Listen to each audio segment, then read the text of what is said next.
பாசமான சகோதரர்களே, பெரியோர்களே, மாணவர்களே, நேற்றைய தினம் இதே நேரத்தில் நம்மை போன்று ஆரோக்கியமாக உறவுகளோடும் நண்பர்களோடும் பேசிக்கொண்டிருந்த ஒரு மாணவனைத்தான் தற்பொழுது நாம் அடக்கம் செய்திருக்கிறோம். நேற்றைய சூரிய மறைவை பார்த்தவன் இன்றைய சூரிய உதயத்தை பார்ப்பதற்கு அல்லாஹ் அவனுக்கு வாய்ப்பளிக்கவில்லை. அல் குர்ஆனில் அல்லாஹ் பதிவு செய்கிறான், நஹ்னு கத்தர்னா பைனக்குமுல் மௌத வமா நஹ்னு பிமஸ்பூகீன்.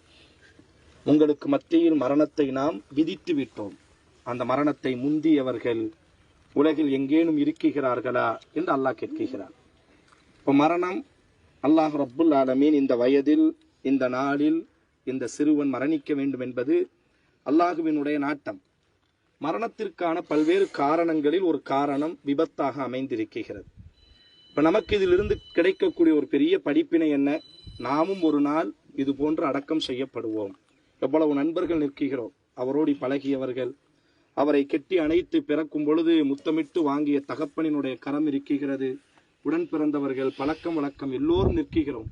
யாராவது ஒருவர் அவர் கபரிலே 6 அடி பள்ளத்தாக்கில் தனியாக அல்லவா அவர் அந்த கபரில் கிடப்பார், நான் அவருக்கு துணையாக போய் கிடக்குகிறேன் என்று யாராவது போய் துணிந்து கிடந்தோமா?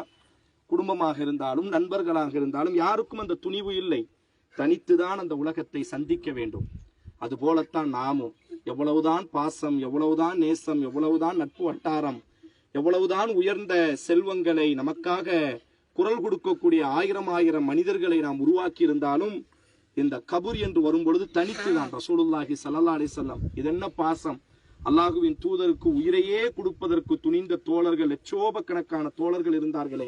அனஸ் இப்னு மாலிக் ரலியல்லாஹு அன்ஹு சொன்னார்கள், நபியை நான் கபரில் வைக்கும் பொழுது என்னுடைய உள்ளம் சொன்னது, ரசூலையா கபரில் வைக்கிறாய் என்று சொன்னது. மண்ணையள்ளி போடும் பொழுது சொன்னது, ரசூல் மீதா மண்ணள்ளி போடுகிறாய் என்று சொன்னது. ஆனாலும் அதுதான் நடந்தது. ஆதலால் நமக்கு கிடைக்கக்கூடிய ஒரு முதல் பாடம் என்னவென்றால், இந்த மரணத்திலிருந்து நாமும் தனித்து இந்த உலகத்தை சந்திப்போம். யாரும் நமக்கு துணையாக இருக்க போவதில்லை. ஆனால் ரசூல் ஸல்லல்லாஹு அலைஹி வஸல்லம் சொன்னார்கள், இப்ப நம்ம அடக்கம் செஞ்சுட்டு நம்ம எல்லாம் இப்ப திரும்புவோம் அல்லவா? எவ்வளவு நேரம் நிற்போம்? ஒரு 5 நிமிஷம் கூட நிக்க மாட்டோம். யாராக இருந்தாலும் எல்லாரும் திரும்பிடுவோம். திரும்பும் பொழுது நம்முடைய காலடி சப்தத்தை அந்த ஜனாசா கேட்குமா? அது நல்ல மனிதனாக இருந்தால் அது பக்கத்துல ஒரு அழகான உருவம் அமர்ந்து இருக்குமா? அந்த மனிதன் சந்தோஷத்தோடு கேட்பானாம், அந்த கபூர்ல உள்ள அந்த ஜனாசா, என் உறவுகள், என் நண்பர்கள், என்னோடி பழகியவர்கள், என்னை பயன்படுத்தியவர்கள் எல்லோரும் என்னை விட்டு சென்று விட்டார்கள்.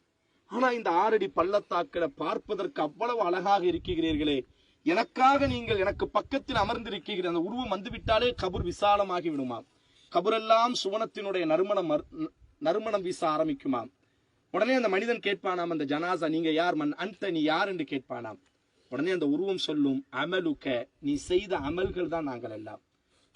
தொழக்கூடிய நேரத்தில் தொழுதாய் அல்லவா? நோன்பு நோக்கக்கூடிய நேரத்தில் நோன்பு நோற்றாய் அல்லவா? குர்ஆன் ஓதினாய் அல்லவா? குறிப்பாக பெற்றோர்களை அரவணைத்தாய் அல்லவா? நண்பர்களோடு நல்ல முறையில் பழகினாய் அல்லவா?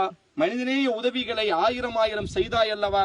அந்த நல்ல அமல்கள் தான் நாங்கள் எல்லாம். நஹ்னு அவுலியாவுக்கும் ஃபில் ஹயாத்தித் துன்யா, உலகத்திலும் துணையாயிருந்தோம், இந்த கபரிலும் உனக்கு துணையாக இருப்போம் என்பதாக அந்த உருவம் பேசும். இப்ப நாம இந்த மாதிரி இந்த உலகத்துக்கு ரசூலுல்லாஹ் இப்படி அடக்கம் செஞ்சுட்டு இருக்கும் பொழுது தோழர்களை எல்லாம் கூப்பிட்டு ஒரு வார்த்தை சொன்னாரு, இந்த மாதிரி நாமளும் ஒரு நாள் அடக்கம் செய்யப்படுவோம், அதற்கு நீங்கள் தயாராகுங்கள் என்பதாக அல்லாஹ்வின் தூதர் சொன்னார்கள். அப்ப வந்திருக்கக்கூடிய அனைவரும் நாமும் ஒரு நாள் இப்படி வருவோம், நாம் என்ன முற்படுத்தி வைத்திருக்கிறோம் நன்மைகளை என்று முதலில் யோசிக்க வேண்டும். இரண்டாவதாக வந்திருக்கக்கூடிய பல்வேறு மாணவ கண்மணிகள், வாலிபர்கள், இந்த சமுதாயத்தினுடைய முதுகெலும்புகள் நீங்கள் தான். நல்லா யோசிச்சு பாருங்க. உலகத்திலேயே ஒரு பெரிய சோதனை என்னன்னா, தந்தை மகன் அடக்கம் செய்யக்கூடிய ஒரு சோதனை. ரசூலுல்லாஹ்க்கு அந்த சோதனை வந்துச்சு, தந்தை மகன் அடக்கம் செய்யக்கூடிய ஒரு சோதனை. இப்ப நாம நம்ம வாப்பாவுக்கு, நம்ம உம்மாவுக்கு நாம செய்யக்கூடிய ஒரு நல்ல விஷயம் என்ன தெரியுமா? நாம வாப்பா உம்மா முதியவர்களா ஆகி வாப்பா உம்மாவுக்கு எல்லாம் நீண்ட ஆயுளை கொடுத்து வாப்பா உம்மா மரணிச்சு கபூர்ல நின்று நாம பிரார்த்திக்கக்கூடிய ஒரு சூழல் ஏற்படுவதுதான். ஆனா நாம செய்யக்கூடிய சில தவறுகள், நம்ம பல அல்லாஹ் விதிச்சது மரணம், அது நடந்து விட்டது. ஆனா நமக்கு அது ஒரு பெரிய பாடம் இருக்கா இல்லையா? நீங்க எல்லாம் வாலிபர்கள், விரைவா 2 வீலர்ல போறீங்களா இல்லையா? அந்த பையனுக்கு தெரிஞ்சிருக்குமா? யாரோ ஒருத்தர் ஓட்டி காட்டினாங்களா இல்லையா? இப்படிதான் ரேஸ் பண்ணணும், இப்படித்தான் 2 வீலர் எடுத்துட்டு பறக்கணும் அப்படின்னு யாரோ ஒருத்தர் சொன்னானா இல்லையா? அவன் இன்னைக்கு வாழ்ந்துட்டு இருக்கிறான். ஆனா அந்த பையன் இன்னைக்கு பாருங்க, ஆசைப்பட்டு அவன் நினைச்சிருப்பானா நம்ம மரணிப்போன்னு நினைச்சிருப்பானா? நம்ம வாப்பா கபூர்ல நின்று நம்ம வாப்பாவோடி நண்பர்கள் எல்லாம் கபூர்ல நின்று கதறுவாங்கன்னு அவன் நினைச்சிருப்பானா? அப்ப இங்க வந்திருக்கக்கூடிய வாலிபர்கள் கொஞ்சம் நிதானத்தோடி பயணப்படுங்கள். இந்த சமுதாயத்துல நீங்க தான் முதுகெலும்புகள். மாற்று மத தெருவுகள் எத்தனையோ தெரு இருக்கு. எங்கேயாச்சும் ஒருத்தர் தப்பு செய்யறாங்களா? இந்த மாதிரி ஒரு நிகழ்வு நடந்திருக்கா? ஆனா நம்ம ஊர்ல ஒவ்வொரு மாதமும் இந்த மாதிரி நடக்க 2 ஜனாசா பச்சை முட்டுகளை கொண்டு போய் அடக்கம் செஞ்சிருக்கிறமே. இந்த மாதிரி எத்தனை மாற்று மத தெரு இருக்கு. எவ்வளவு அழகா படிக்கிறாங்க, எவ்வளவு அழகா ஒழுக்கமா இருக்கிறாங்க. மரணத்தை நம்ம பொருந்திக் கொள்கிறோம். அல்லாஹ் விதித்ததை நாம் பொருந்திக் கொள்கிறோம். அல்ஹம்துலில்லாஹ் ஆரம்பமும் இறுதியும். ஆனால் இங்க நிக்கக்கூடிய ஒவ்வொருத்தரும் ஒரு பாடம். நாம விரைவா போறமே. ரசூலுல்லாஹ் சொன்ன வார்த்தை என்ன? அல் அஜ்லத்து மின ஷைத்தான். அவசரம் ஷைத்தானினுடைய புறம் உங்களை அழித்து விடும் என்று ரசூலுல்லாஹ் சொன்னாரு. இப்ப இங்க நிக்கக்கூடிய வாலிபர்கள் கொஞ்சம் இந்த தகப்பன் முகத்தை பாருங்க, அந்த தாய் முகத்தை பாருங்க, அந்த தம்பி நின்று அந்த உடன் பிறந்தவன் நின்று அழக்கூடிய அந்த அழுகையை பாருங்க. நீங்க விரைவா போறீங்க, ஒண்ணுமே இல்லை. யார் வீட்டுல மரணம் வரட்டுமே, எல்லோரும் தானே கதறி கொண்டிருக்கிறோம். இடையில ஒரு சின்ன புள்ள வந்துட்டுனா ஒரு தாயினுடைய நிலைமை என்னவாகும்? ஒரு ஆள் மரணிக்கிறாருன்னா சாதாரணம் கிடையாது. ஒரு மகன் மரணிக்கிறாரு, ஒரு கணவன் மரணிக்கிறாரு, ஒரு சகோதரன் மரணிக்கிறான். ஒரு அம்மாவுக்கு புள்ள போயிட்டு, ஒரு மனைவிக்கு கணவன் போயிட்டு, ஒரு சகோதரனுக்கு சகோதரன் போய்விட்டது, நண்பர்களுக்கு நண்பர் போய்விட்டது. அதனால கொஞ்சம் இங்க வந்திருக்கக்கூடிய வாலிபர்கள் அல்லாஹ்வுக்காக கல்வி கற்றுக்கொள்ளுங்கள். சும்மா ஊர்ல சுத்தி திரிவது, சும்மா தேவையில்லாம இதுதான் உலகம் இல்லை. டூ வீலரை சுத்துறதும் கஞ்சா அடிப்பதும் இதல்ல உலகம். மறுமையில உலகமும் கேவலமாயிரும். நாளைக்கு மறுமையும் கபூர் நமக்கு எப்படி ஆயிரும்? நரகத்தின். அதாவது சொல்ல சொன்னாரு, கபூர் 2ல 1 இருக்கும். கபூர் 2ல 1 இருக்கும். ஒன்று ரவுதத்தம் மின் ரியாதில் ஜன்னா, சுமன பூங்காவா இருக்கும். அல்லது ஹுஃப்ரத்தம் மின் ஹுஃப்ரின்னார், நரகத்தின் விறகாக இருக்கும். நாம எந்த கூட்டத்துல போய் நிக்கணும்னு சொல்லி யோசியுங்கள். இப்ப வந்திருக்கக்கூடிய வாலிபர்கள் உங்க பெற்றோரினுடைய பொருத்தத்தை பெறக்கூடிய அளவுக்கு, பெற்றோரினுடைய கண் குளிர்ச்சியாய் நாம் உயர்ந்து நிற்பதை பார்க்கும் பொழுது ரசூலுல்லாஹ் சொன்னாரா இல்லையா? ரப்பனா, குர்ஆன் அல்லாஹ் சொல்றான், ஹப்லனா மின் அஸ்வாஜினா வ ஸுர்ரியாத்தினா. குழந்தைகள் உயர்வதை பார்த்து மகிழ்ச்சி அடைந்த ஆனந்தத்தால் கண் கலங்க வேண்டுமே தவிர சோகத்தால் நம்முடைய பெற்றோர்களினுடைய கண் கலங்கக்கூடிய சூழலை நாம் உருவாக்கி விடக் கூடாது. அது ஒரு பெரிய கொடுமை. அதனால வந்திருக்கக்கூடிய வாலிபர்கள் மார்க்க ரீதியாக இதை ஒரு படிப்பினை. உங்க நண்பன் தான் இவன். நம்ம நண்பனுக்கு இப்ப செய்யக்கூடிய ஒரே ஒரு நன்மை என்ன தெரியுமா? அவனை மாதிரி நம்ம நல்லவனா வாழ்றதுக்கு முயற்சி செய்வோம்.